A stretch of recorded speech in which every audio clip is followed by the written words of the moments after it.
Há um tempo atrás, nós escutávamos uma entrevista de um grande cientista, uma pessoa dotada de uma inteligência incomum, alguém até que se destacava na sua área de conhecimento, pelas realizações e pelo talento intelectual de que ele era portador. Mas essa pessoa se dizia ateu e confessava ter rompido totalmente as suas relações com Deus e com a religiosidade, mas falava isso como uma pessoa séria. Não era alguém que debochava da religião. Não era alguém que criticava a religião gratuitamente. Era alguém que de fato havia vivido uma experiência profundamente dolorosa, que deixara marcas e cicatrizes na sua alma, e que então, nas suas reflexões, utilizando aquilo que a sua inteligência podia dispor naquele momento, tomara a decisão de romper com tudo que dizia respeito à religiosidade e espiritualidade. E quando perguntado do porquê, por que ele rompeu com a religião, ele disse de maneira muito sincera: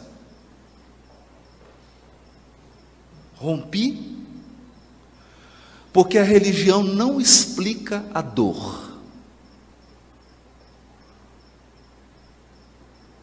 E se há um Deus, se de fato existe um Deus, Ele não poderia permitir certas dores que ocorrem com algumas pessoas. A sua fala, então, era quase que um desabafo. Era quase que um pranto de alguém magoado com a vida, de alguém que de fato sofrera um golpe muito profundo e muito duro da vida, e que se fez uma pergunta: se Deus verdadeiramente existisse, por que Ele permitiu que isso acontecesse comigo? Essa talvez seja a grande questão da humanidade, e não tem como fugir dela. Nós podemos talvez dar respostas provisórias, superficiais, mas chega um momento em que cada um de nós passa por uma situação de perda, de dor, de sofrimento, e então surge essa pergunta. Em muitos até mesmo uma dúvida, em outros até uma crise de fé, uma crise existencial. Por quê? Se a dor fosse uma safra de soja, parece que Deus distribuiu os grãos de modo desigual. O certo é que quando nós examinamos a vida, do berço ao túmulo, parece que alguns receberam uma cota maior de sofrimento, ao passo que outros, uma dose mais generosa de felicidade e de sorte. Outro ponto que nos chama a atenção é que algumas pessoas, já recém-nascidas, enfrentam um caminho árduo e doloroso. Mal chegam ao mundo e já se deparam com um sofrimento extremo. São crianças recém-nascidas, que passam por cirurgias, que enfrentam um câncer, ou que vêm até mesmo a falecer por uma doença. Poderíamos pensar nos assassinatos, nas perdas afetivas, na desencarnação de um ente querido, num revés financeiro, nas situações mais diversas. Parece que chega um dia em que nós teremos que encarar face a face a dor. E parece que algumas criaturas, desde o dia que nasceram até o dia do túmulo, encaram a face da dor todos os dias. A pergunta é: por quê? Se Deus existe, Ele vê a dor? Ele acompanha? Se Ele acompanha, por que permite? Há um caso ainda mais intrigante por trás disso tudo. Parece que algumas criaturas, não obstante o seu mau caráter, não obstante praticarem o mal, não obstante a sua violência e a sua maldade, prosperam. Têm sorte, se dão muito bem. Ao passo que outras, embora sejam extremamente honestas, embora sejam criaturas totalmente morais, embora tenham um comportamento irrepreensível, enfrentam as circunstâncias mais dolorosas.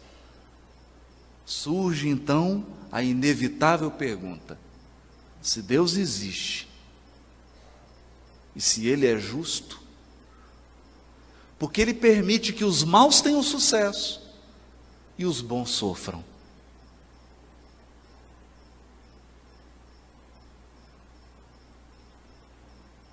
Algumas respostas foram dadas a essas perguntas,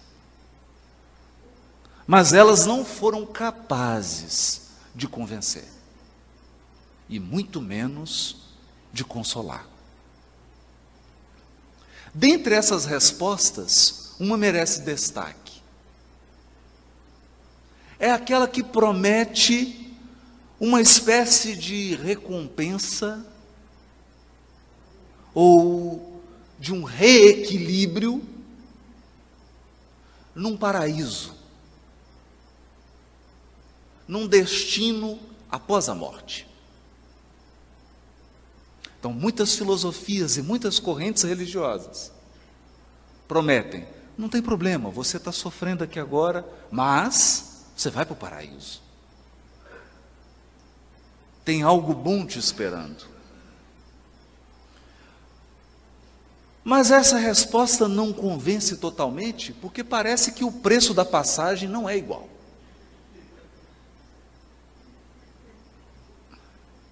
Alguns pagam caro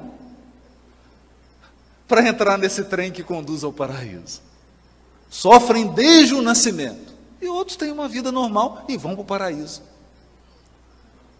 Para o mesmo hotel. 5 estrelas, igual.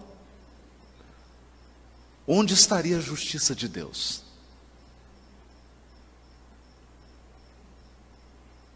Em 1857, o governador espiritual do Terra delibera que enviaria ao mundo o Consolador prometido, cuja missão seria esclarecer a mente humana e consolar os corações que sofrem. Como? Dando explicações racionais, claras, diretas, objetivas, amplas, e proporcionando aos seres que enfrentam sofrimento em suas vidas uma sensação real e profunda de que eles não estão sozinhos. São acompanhados, são amparados por outros corações que muito os amam. E dentre os inúmeros trabalhos que foram entregues às mãos do codificador, um foi especial. Porque direcionado a responder essas graves questões. O Evangelho segundo o Espiritismo. No Evangelho segundo o Espiritismo, capítulo 5, bem-aventurados os aflitos, Kardec tocou nesse grande tema. O tema do sofrimento, o tema da dor, o tema da distribuição desigual do sofrimento entre os seres humanos, o tema da prosperidade dos maus e da provação dos justos. E escreveu, especialmente no item 4 e no item 6. 2 itens. No item 4, causas atuais das aflições. E no item 6, causas anteriores das aflições.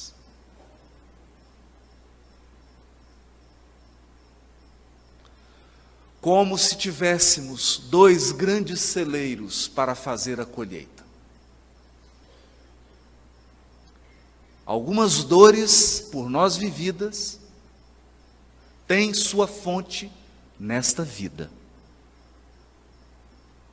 Outras dores só podem ter a sua causa em outras existências.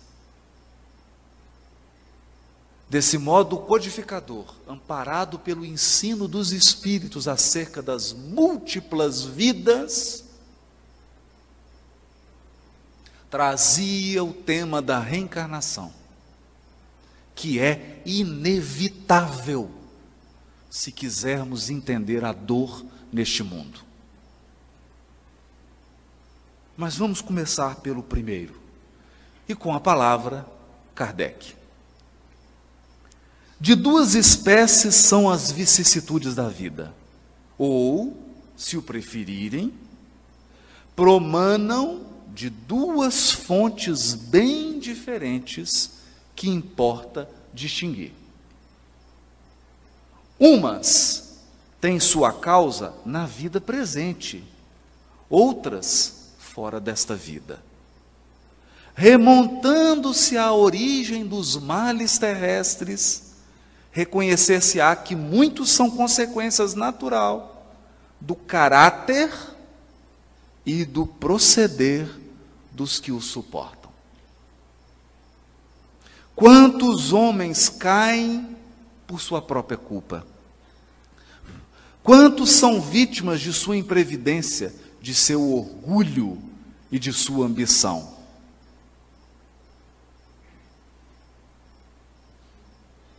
Aqui, colocava Kardec um marco para a nossa reflexão. E por essa razão, o Livro dos Espíritos conta com uma terceira parte, que são as leis morais. Isso significa que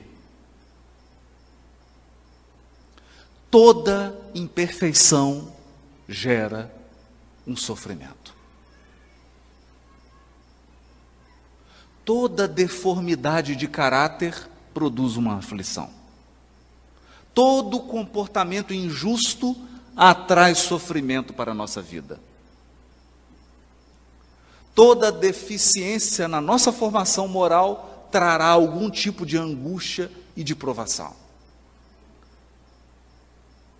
As causas estão na nossa intimidade.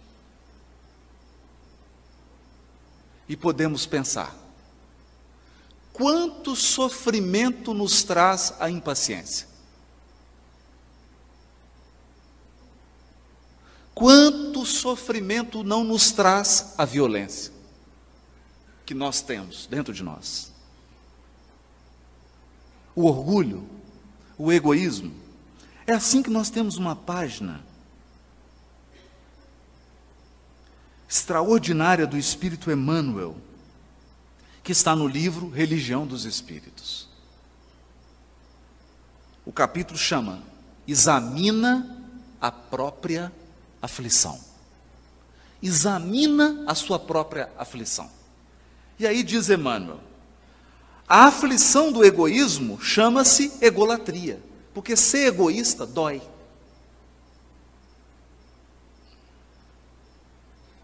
A pessoa pode pensar que não, mas sofre. Sofre por quê? Porque a felicidade está em compartilhar, não está em usufruir sozinho.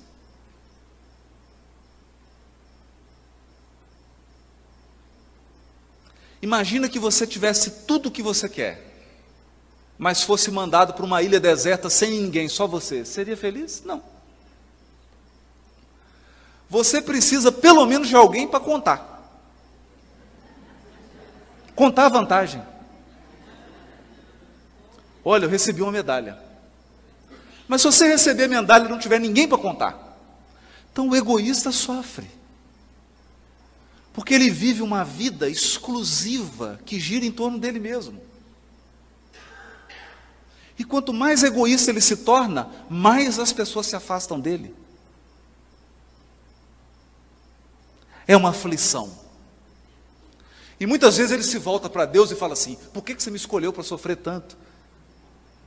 E Deus pergunta com palavras inarticuladas: meu filho, mas por que você é tão egoísta? A aflição do vício chama-se delinquência. Olha, a criatura começa experimentando um pouquinho de droga. Daqui a pouco ela usa mais. Daqui a pouco ela usa mais. Daqui a pouco ela está roubando para sustentar o vício. É um sofrimento. É um sofrimento.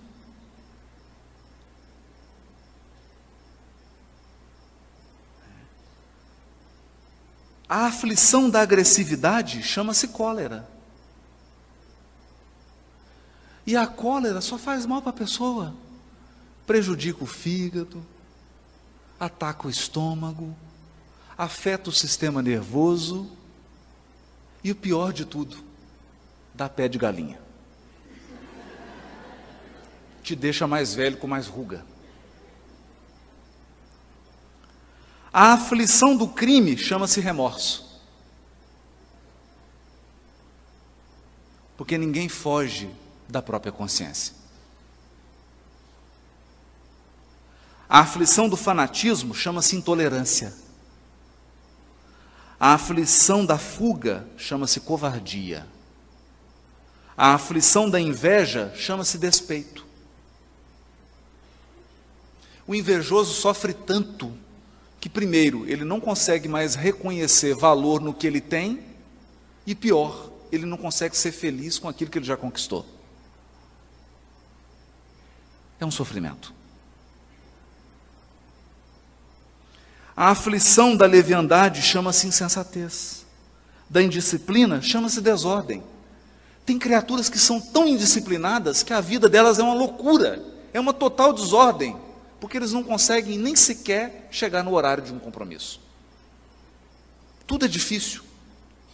Ele está sempre atrasado, ele está sempre afoito, ele nunca acha as coisas, porque nunca põe no lugar. É um sofrimento. Quem sofre mais é a própria pessoa. Por isso Chico dizia: a disciplina não é uma grade, não é uma prisão. A disciplina é a chave da porta, porque você entra e sai quando quiser.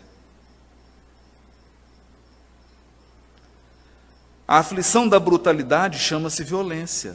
A aflição da preguiça chama-se rebeldia. Da vaidade chama-se loucura. A aflição do relaxamento chama-se evasiva. A aflição da indiferença chama-se desânimo. A criatura indiferente não se importa com nada. Daqui a pouco ela é tomada por um tédio insuportável. Porque ela não consegue se importar com as coisas. E nós precisamos de gostar das coisas. Você precisa ter alguma coisa que você goste. Você precisa fazer alguma coisa ou gostar de alguma coisa que você faz. Porque senão você sofrerá do tédio. A vida perde o sentido. Você perde o rumo. É um sofrimento. É uma aflição. A aflição da inutilidade chama-se queixa. Aqui de Emmanuel é duro, porque ele está dizendo, quanto mais inútil uma criatura, mais ela reclama. Quem mais reclama é quem menos faz. Porque quem mais faz não tem tempo de reclamar. A aflição do ciúme chama-se desespero. E aqui nós pensamos, quantas criaturas chegam até mesmo a suicidar pelo ciúme? É um sofrimento terrível. A aflição da impaciência chama-se intemperança. Porque quem é impaciente perde a medida. Perde a medida. Exagera em tudo. A aflição da sovinice chama-se miséria. Chama-se miséria. Sovinice é pão duro. Estou traduzindo aqui o Emmanuel. Porque quanto mais sovinice tem uma criatura, mais ela se impõe uma vida de restrição.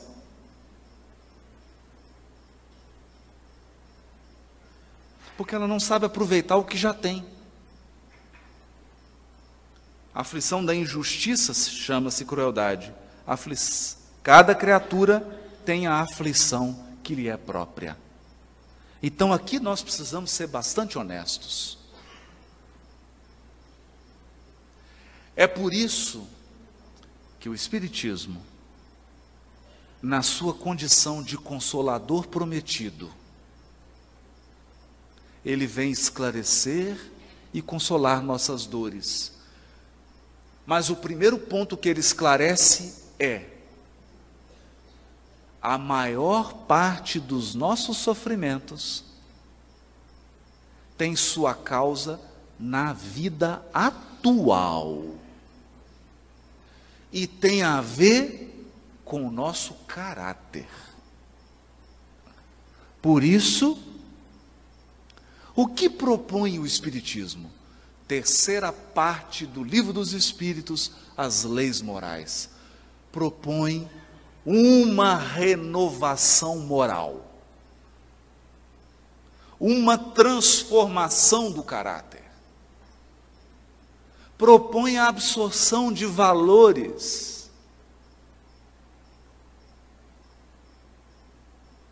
Valores morais e espirituais que pacifiquem o nosso coração, que nos dê sabedoria para viver bem, viver bem. Essa é a primeira grande reflexão. Por isso, quando nós enfrentamos uma provação, quando enfrentamos um sofrimento, nós devemos nos perguntar: o meu caráter, a minha condição moral, contribuiu em quantos por cento para esse sofrimento?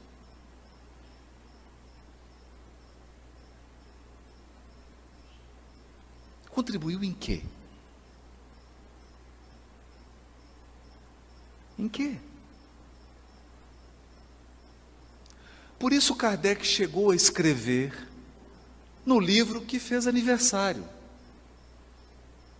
esse ano, o livro O Céu e o Inferno. Tem um item chamado Código Penal da Vida Futura. E é um artigo interessante de Kardec, porque ele numera e ele explica assim: para cada imperfeição moral que nós temos, há um sofrimento. Cada imperfeição que nós trazemos gera um sofrimento. Então vamos começar por alguns exemplos simples. A pessoa que é desatenta e indisciplinada é uma imperfeição. É uma imperfeição. Então ele tem que chegar no trabalho 7 horas, ele acorda 5 para 7.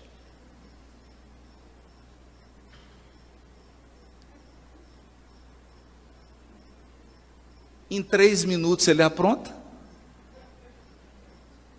mas ele não sabe onde pôs a chave do carro.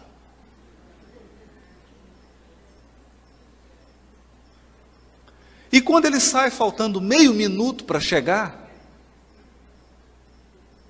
porque ele esqueceu que são 20 quilômetros, ele reclama que esse mundo não dá para viver, porque tem trânsito. É um sofrimento. E a criatura já começa o dia amarga.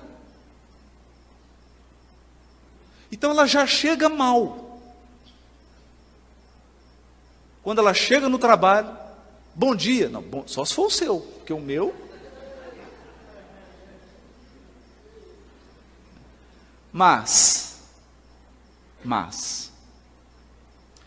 se ela aplica os ensinos morais do Espiritismo no seu coração, não no coração da esposa, nem no coração do marido, muito menos no coração da sogra, no seu próprio coração. Se ela aplica no seu próprio coração, o que ela faz?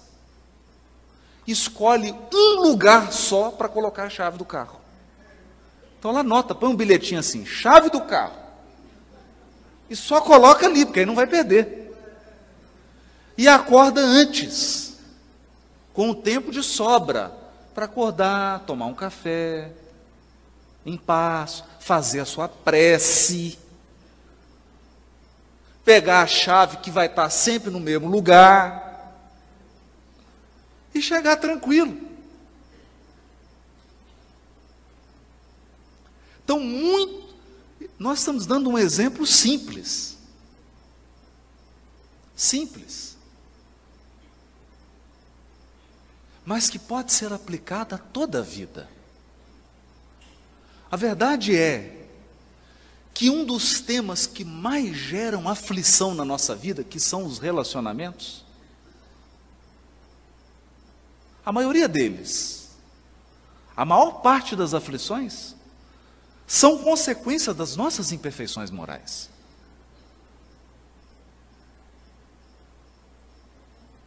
Das nossas imperfeições. Por isso há algo que me chama bastante atenção nos jesuítas. Os padres jesuítas. Eles têm um hábito que é muito curioso. Chega no final do ano, eles dividem naquela comunidade em que eles trabalham, grupos de 5, 10 pessoas. E aí aplicam um amigo oculto. Como é que é o amigo oculto deles? É assim. Por exemplo, são 5 pessoas. Cada um tem que fazer uma lista com 10 virtudes e 10 defeitos dos seus companheiros. Então são 5 pessoas, você tem que fazer 4 listas. Para as 4 pessoas, você vai listar as virtudes e os defeitos dela. Então você escreve 4 listas e, portanto, você vai receber 4 listas. Né? Quando você recebe as suas listas, são as pessoas que convivem com você. não está identificado, não pode identificar. Aí você fala, não, eu não tenho esse defeito. Está tendo algum equívoco. Embora esse defeito apareça nas 4 listas, não é possível que eu tenha esse defeito. Embora ele seja o primeiro das 4 listas, nós não enxergamos. Não enxergamos. Mas é comum também não enxergarmos as qualidades. Mas eu não sabia que eu tinha essa qualidade. Tem uma técnica interessante, mas cuidado para aplicá-la em casa. Isso pode gerar alguns problemas de relacionamento. É uma boa técnica, porque nós vamos percebendo aqueles elementos da nossa personalidade que geram muito sofrimento. Bom, eu vou dar um último exemplo para nós passarmos para outra parte.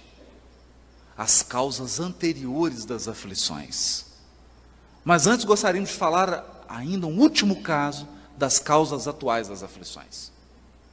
Hoje, toda vez que nós ligamos a televisão no jornal, alguém foi preso.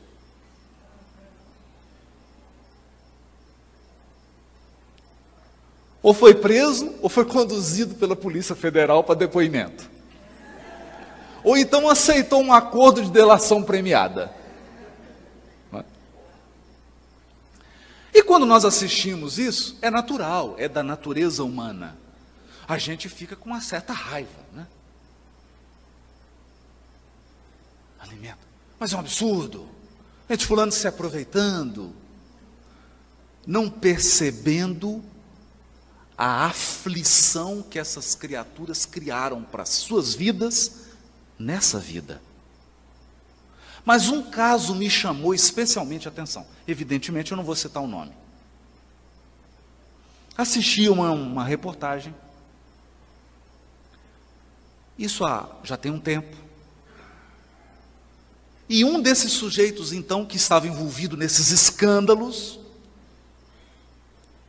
E é curioso, porque a pessoa vive aqui no Brasil, se escondendo, mas tem 20 milhões na Suíça. Ela não vai lá. Ela não vai viajar. Mas ela tem 20 milhões.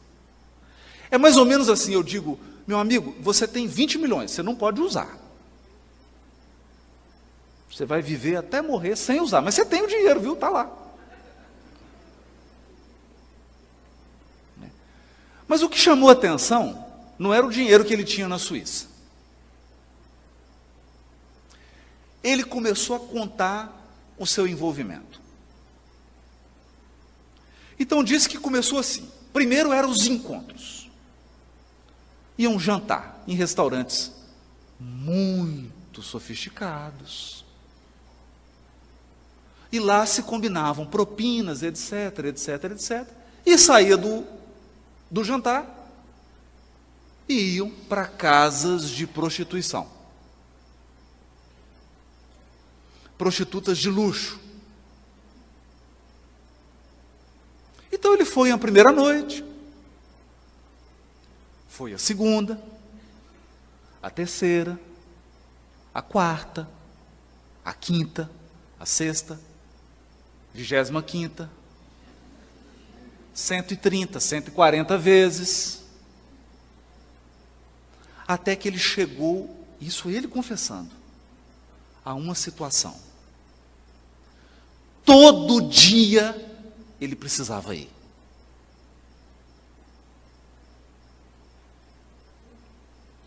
Imaginem, mas ele não contava isso como uma vantagem. Até porque, nessa altura ele já tinha perdido tudo, estava respondendo processo, vai ser condenado, etc. Contava como um sofrimento. Eu fiquei viciado, não conseguia deixar de ir. Então eu tinha que cada vez mais conseguir propina para pagar o valor altíssimo das boates de luxo. Todos os dias, Mas a situação se agravou. Porque é assim, o mal, ele é exponencial. Primeiro ele começa inocente, daqui a pouco você está completamente preso na teia. Chegou um momento que ele não só tinha que ir todo dia, como ele chegava às 7 horas da noite e saía às 6 horas da manhã. Chegava às 10 horas da noite e saía às 5 da manhã. Todos os dias. É um vício. Um vício. Aquilo já era um sofrimento.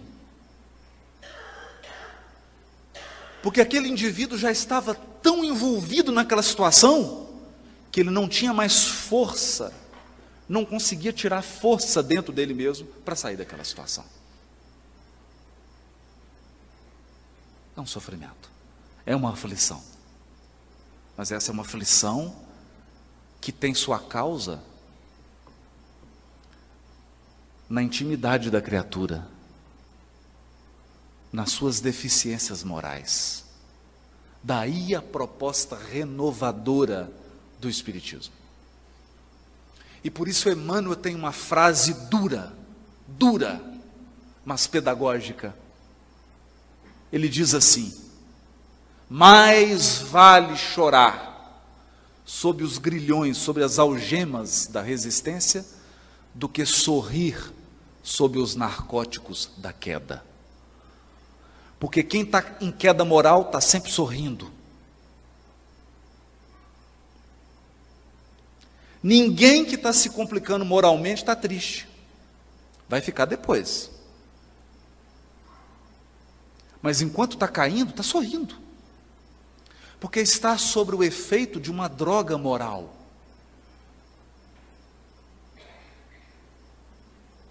As consequências virão depois.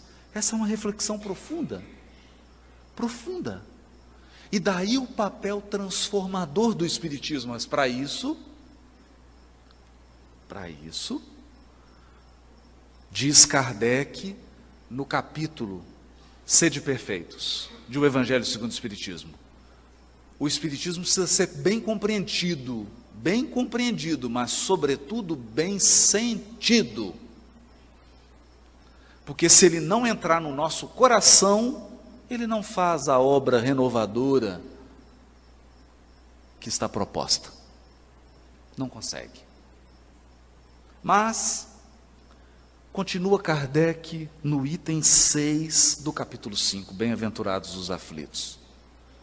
Mas, se há males nesta vida cuja causa primária é o homem, outros há também aos quais, pelo menos na aparência, ele é completamente estranho, e que parece atingi-lo como que por fatalidade.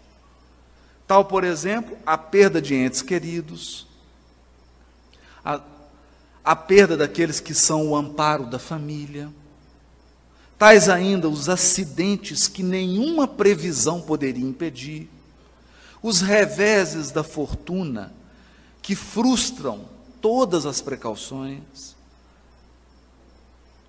aconselhadas pela prudência, os flagelos naturais, as enfermidades de nascença, sobretudo as que tiram a tantos infelizes os meios de ganhar a vida pelo trabalho, as deformidades, a idiotia, o cretinismo, etc.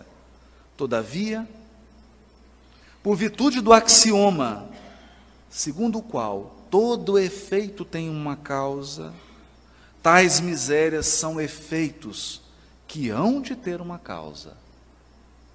E desde que os efeitos, precedendo sempre a causa, se esta não se encontra na vida atual, há de ser anterior a essa vida, isto é, há de estar numa existência precedente. Há males para os quais a pessoa em nada contribuiu. Ela é atingida como que por um raio.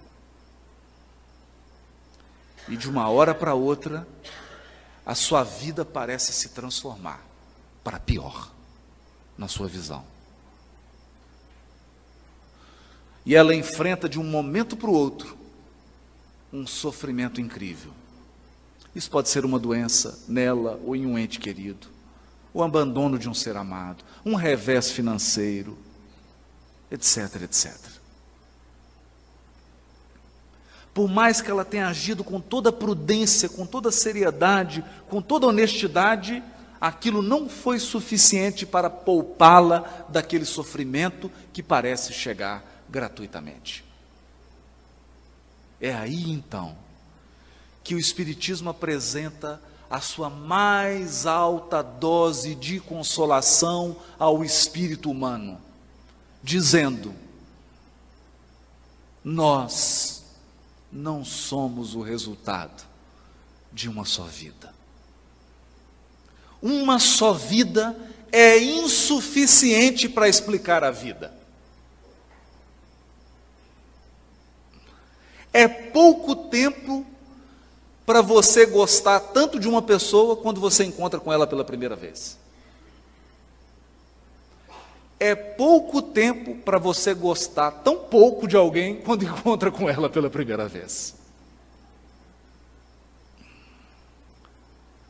É pouco tempo, uma vida, para você ter um dom ou uma habilidade que às vezes são necessárias várias vidas para conquistar. Uma vida é pouco. Vem então o Espiritismo e nos explica as nossas múltiplas existências, todas elas solidárias. Então, a nossa vida é como uma novela. Cada existência é um capítulo. Ou, se preferirem, um seriado. Cada existência é um episódio.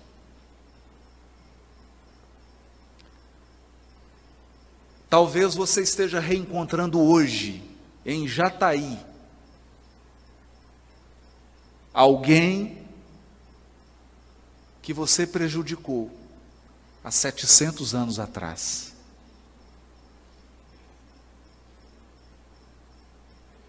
Talvez você esteja reencontrando hoje, na fila do banco, alguém com o qual você construiu uma história belíssima há 1500 anos atrás. Talvez hoje você esteja vivendo uma situação de dor para a qual você foi preparado há 2000 anos e só agora você tem condição de suportar. As existências são solidárias, elas se unem, e nós não podemos cometer o equívoco de avaliar uma criatura pelo corpo. Você olha uma criancinha de 2 aninhos de idade, fala, mas ela só tem 2 aninhos, é porque você está olhando apenas para o corpo. Há ali um espírito imortal, herdeiro de centenas e centenas de existências, cheios de experiências boas e ruins, com imperfeições e com virtudes, com habilidades e com inabilidades, e que nasceu com um propósito. Com um propósito. É aí que nós nos lembramos do livro Ceifa de Luz, capítulo 27, também psicografado por Chico Xavier, onde Emmanuel esclarece: no limiar do berço, pede à alma dificuldades e chagas, amargores e cicatrizes. Entretanto, recapitulando de novo as próprias experiências no plano físico, torna a concha obscura do egoísmo e da vaidade, enquistando-se na mentira e na delinquência. Aprendiz recusando a lição, ou doente abominando o remédio. Em quase todas as circunstâncias, o ser humano persegue a fuga que lhe adiará indefinidamente as realizações planejadas. Porque nenhum de nós nasce sem um planejamento. E esse planejamento é simples. Tornar-se melhor quando você for embora do que você era quando chegou. Isso implica eliminar imperfeições e vícios. E muitas vezes, para eliminar essas imperfeições e vícios, ou débitos, você terá que passar por aflições.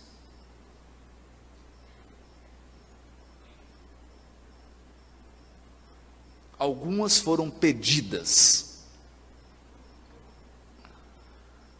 A gente costuma até pedir demais antes de encarnar. Não, eu quero passar por isso, quero passar por aquilo. Eles falam, vamos com calma. Vai devagar. E quando chega aqui, você faz a prece, fala, só eu queria rever, não dá para diminuir aí 20%. Renegociação da dívida. Não é? Valoriza a aflição de hoje, aprendendo com ela a crescer para o bem, que nos burila para a união com Deus. Porque o mestre que te propões a escutar e seguir, ao invés de facilidades no imediatismo da terra, preferiu, para ensinar-nos a verdadeira ascensão, a humildade da manjedoura, o imposto constante do serviço aos necessitados, a incompreensão dos contemporâneos, a indiferença dos corações mais queridos e o supremo testemunho do amor em plena cruz da morte.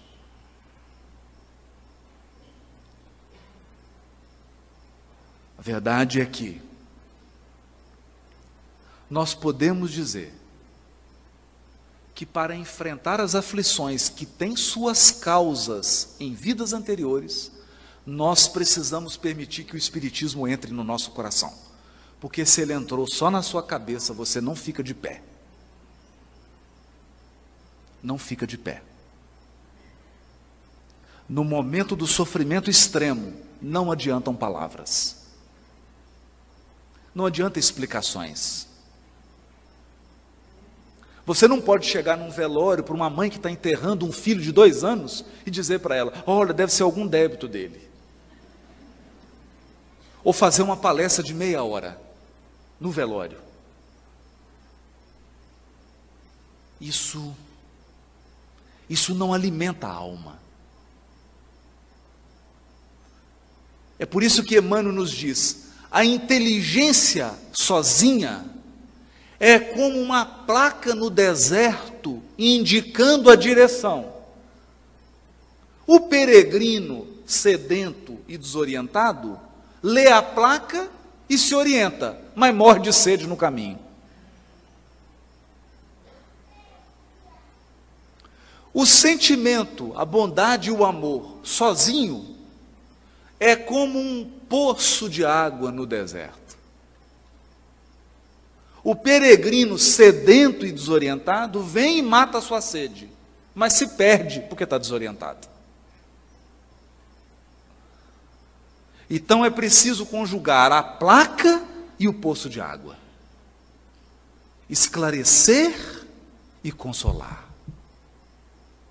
Nos momentos em que nós encontramos as aflições cujas causas estão em nossas vidas anteriores, nós precisamos de consolo. Precisamos de alimento para o coração. Você precisa de força, de coragem. E isso, só quem ama é capaz de proporcionar. Em alguns casos, somente a prece. E aqui é a experiência verdadeira da religiosidade. É por isso que muitos abandonam a religiosidade quando são defrontados pela dor. Porque a dor é o supremo teste da fé. Há um caso belíssimo que Francisco de Assis caminhava no inverno rigoroso na Itália. Ele ia da sua instituição para um outro convento fazer uma visita. E foi acompanhado de um frade, amigo dele. E eles caminharam naquele deserto, já estavam quase congelando, bateram naquela porta enorme, abriu assim uma janelinha, um monge olhou e falou assim: quem é? Ele falou: é Francisco de Assis, nós queremos entrar. Francisco de Assis o quê? Fechou a janelinha.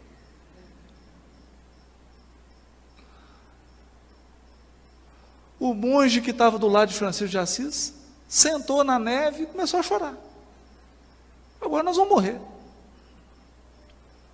E Francisco de Assis começou a pular, ia cantar, ia brincar com a neve. Ele falou assim, ficou doido.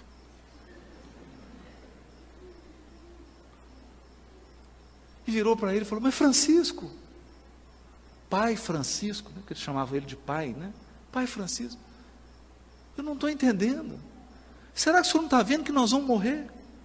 Ele falou: meu filho, eu esperei a vida inteira por esse momento. Ele: para quê? Para morrer? Não. Você não percebeu que agora não tem nenhum ser humano que possa nos ajudar? Ele falou: claro, por isso que eu estou chorando. Mas você não percebeu que agora nós estamos, meu filho, eu e você, 100% nas mãos de Deus? Foi o que eu busquei minha vida inteira. Nós estamos agora 100% nas mãos de Deus.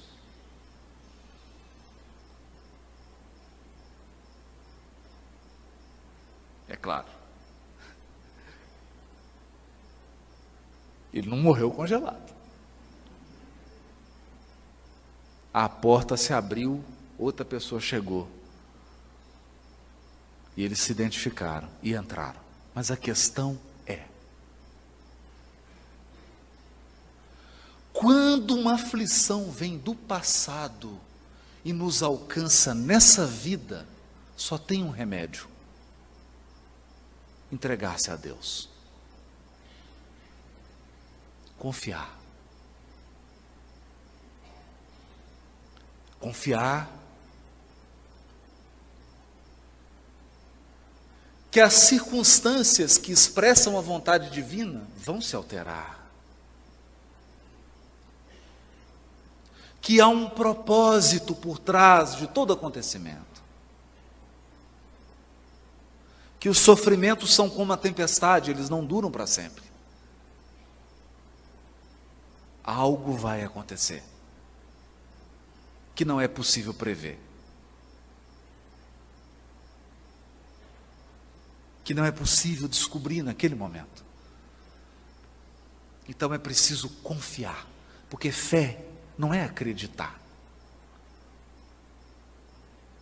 Não é acreditar. Porque se fé fosse acreditar, você não brigava com Deus quando você está sofrendo. Não é? Quem já não brigou com Deus? Você entra, fecha a porta e fala assim: quero ter uma conversa com você. Séria. Eu não sei como é que está a administração aí em cima, porque aqui está um caos. Eu não sei como é que está aí em cima, mas eu estou achando que estão mandando promissória aí para mim, mas é para um nome igual ao meu. É outro Haroldo. Pegaram tudo quanto é coisa de Haroldo aí, estão achando que só tem um Haroldo no mundo. E mandaram tudo. Então eu queria fazer uma reclamação formal. E a gente briga. Então fé não é acreditar. Você briga com Deus, fica com raiva, fica revoltado. Fé é confiar.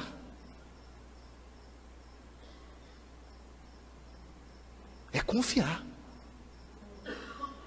Então fé significa, e é esse o grande ensinamento que a doutrina espírita nos traz, porque ela nos traz uma fé que não é uma fé cega, não é um confiar como se fosse uma criança, é uma fé raciocinada.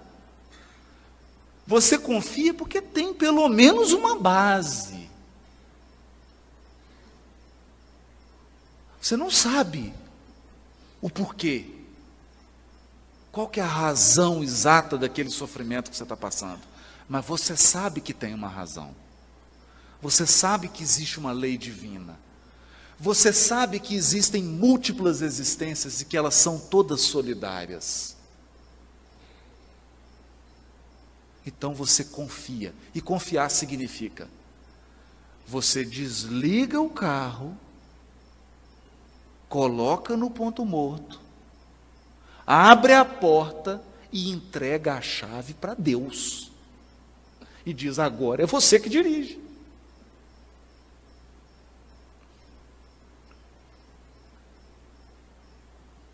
Está nas suas mãos. Eu confio. Essa é a fé que remove montanhas. Essa é a verdadeira experiência de religiosidade. Isso é religião de verdade. O resto é treino.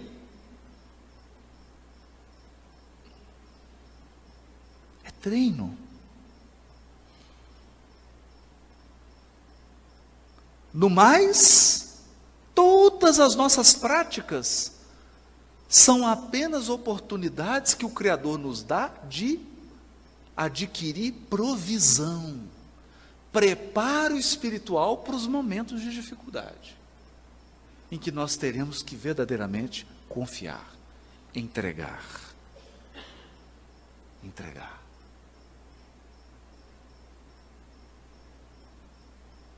E assim, por circunstâncias que nem sempre nós somos capazes de entender ou de explicar, a vida se renova. É por isso que nos disse Jesus no capítulo 11, versículo 28 a 30 do Evangelho de Mateus: vinde a mim todos os cansados e sobrecarregados, e eu vos darei descanso. Olha, tomai sobre vós o meu jugo, e aprendei de mim, porque sou brando e humilde de coração, e encontrareis descanso para vossas almas, pois o meu jugo é suave e o meu fardo é leve.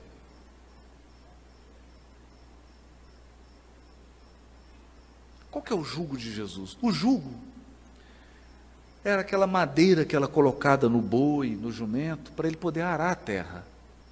O que aquilo faz? Aquilo não deixa você ir para o outro lado, você só vai naquela direção que você está sendo conduzido. O jugo do Cristo é o conteúdo moral da sua lição. E o que isso significa? É o remédio para as causas atuais das aflições. Você quer diminuir 70% dos sofrimentos da sua vida? Evangeliza seu coração. Isso é aceitar o jugo de Jesus, a orientação dele. Agora, não é fácil. Não é fácil. Nós temos o célebre caso que o Chico chega em casa e ele sempre gostou muito de animal, sempre gostou muito de cachorro, principalmente.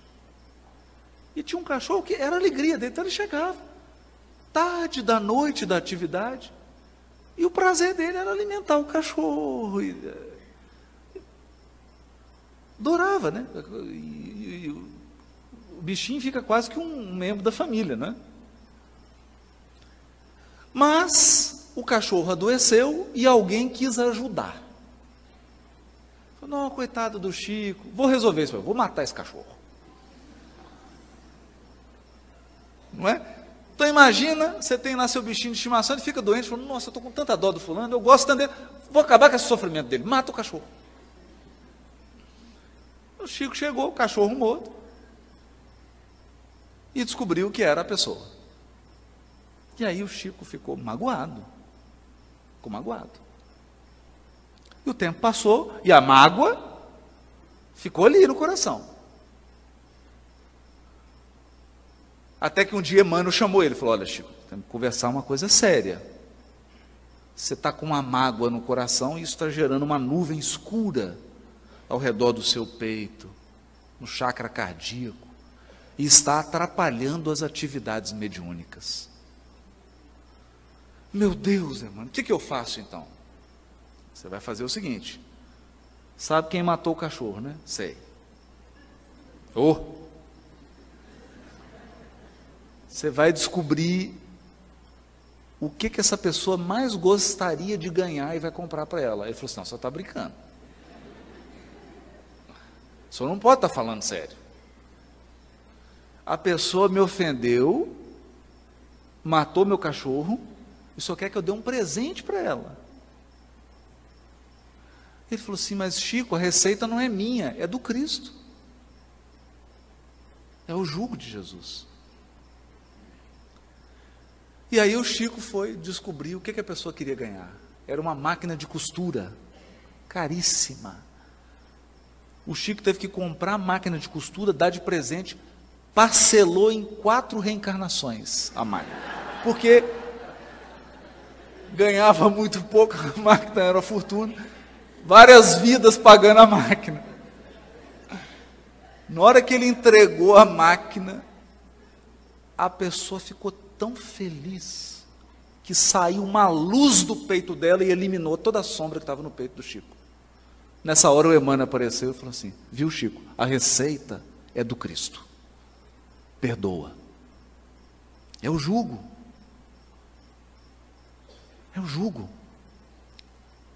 porque você pode desenvolver um câncer por causa da mágoa.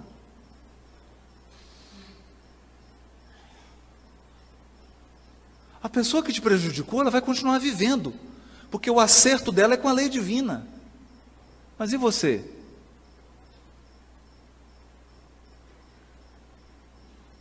É o jugo. Então, meu jugo é suave. E o jugo do Cristo é suave. Por que é suave? Porque o duro é odiar. Perdoar é muito difícil, odiar é mais difícil ainda.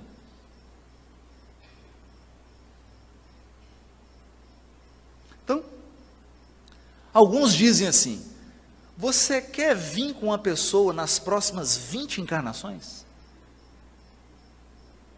Você quer que uma pessoa não saia do seu lado, que ela fique todo dia, 24 horas por dia do seu lado? Odeia. Porque se você amar, não vai adiantar. O amor liberta, o ódio algema. O ódio algema. Então ele é mais pesado. O perdão é mais suave. A humildade é mais suave do que o orgulho. A disciplina é mais suave do que a indisciplina. A questão é que o ódio é doce quando você põe na boca e amargo para o resto da vida. O perdão, ele é amargo quando você põe na boca, mas depois ele fica doce como mel.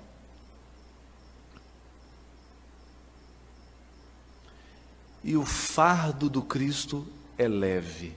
Por quê? O fardo que Jesus coloca sobre nós é o fardo dos nossos deveres. Dos nossos deveres.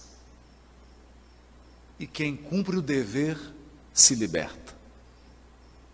Quem aceita as aflições está iluminando os caminhos futuros. Por isso que é leve. é leve. Vale mais cumprir os deveres, aceitar com humildade, como Jesus diz, com brandura e humildade, as aflições que nos chegam, do que rebelar-se e multiplicar as aflições.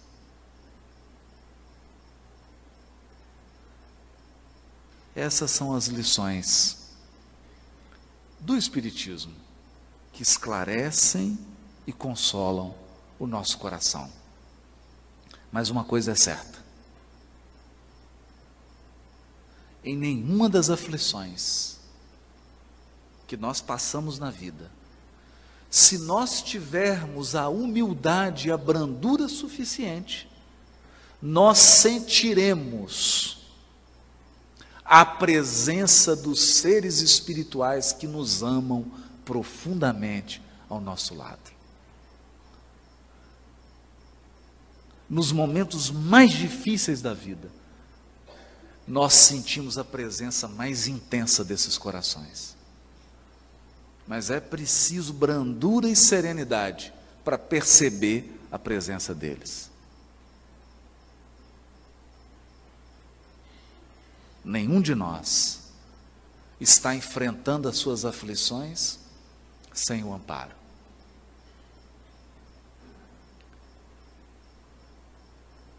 E é preciso entender. Eu gostaria de encerrar contando uma pequena experiência vivida. Depois de um grande sofrimento experimentado, eu ia pelo carro discutindo com Deus. Era uma discussão assim até pacífica. Não era propriamente uma briga.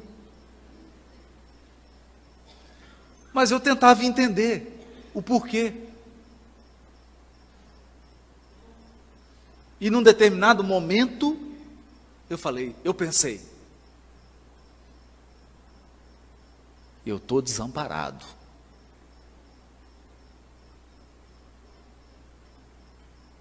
Mas eu estava seguindo, ia fazer um estudo, e eu estava seguindo por um caminho que até o carro já sabe de cor. Quer dizer, de olho fechado eu vou. Não é que eu errei. Tinha que virar para a esquerda, eu prossegui.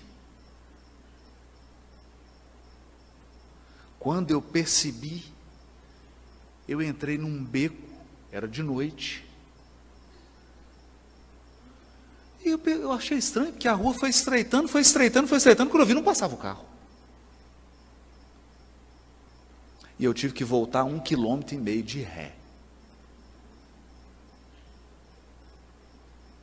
Para depois que eu voltasse do beco, voltasse para a avenida, tentar jogar no celular para achar, porque eu fugi completamente do caminho, aí eu entrei por uma questão do bairro lá, que eu já não sabia como sair. Na hora que eu estava dando ré, eu só percebi nitidamente, como se alguém me dissesse: só para você experimentar um pouquinho de desamparo. Você achou que estava desamparado? Isso aqui é só para você experimentar 3 segundos de desamparo. Eu falei, já está bom, chega, está ótimo. Volta o amparo, estou feliz, já entendi. Dei a ré e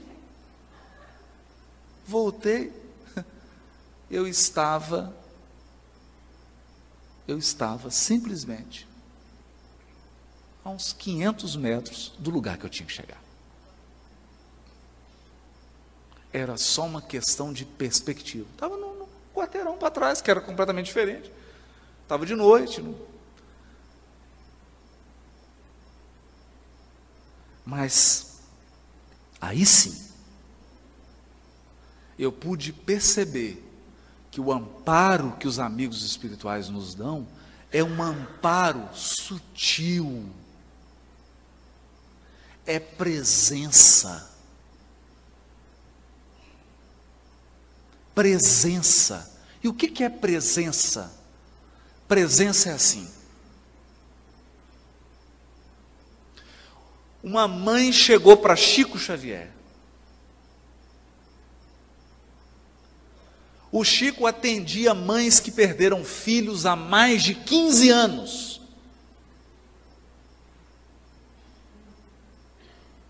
Naquela noite ele já deveria ter atendido mais de 200 mães. Todas perderam filho. Essa mãe chegou diante do Chico e disse: eu perdi meu filho. E começou a chorar. O Chico abraçou ela e começou a chorar.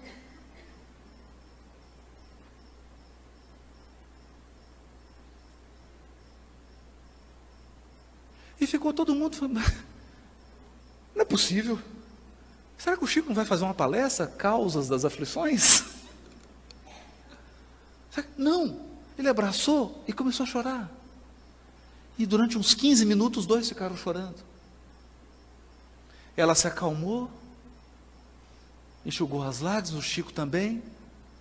Ela virou para o Chico e disse: eu nunca me senti tão consolada em toda a minha vida. Porque é presença. A presença dos corações que nos amam no momento do sofrimento é tudo que nós precisamos para nos sentir amparados e consolados. E nós podemos dizer com certeza absoluta que a primeira presença constante em nossa vida é a do Cristo. E junto a Ele, dos corações que nos amam e que torcem para que nós cheguemos do outro lado, com o cumprimento dos nossos deveres, com o coração brando e sereno, por termos aceitado a condução do Criador nas nossas vidas. Muito obrigado e boa noite para todos.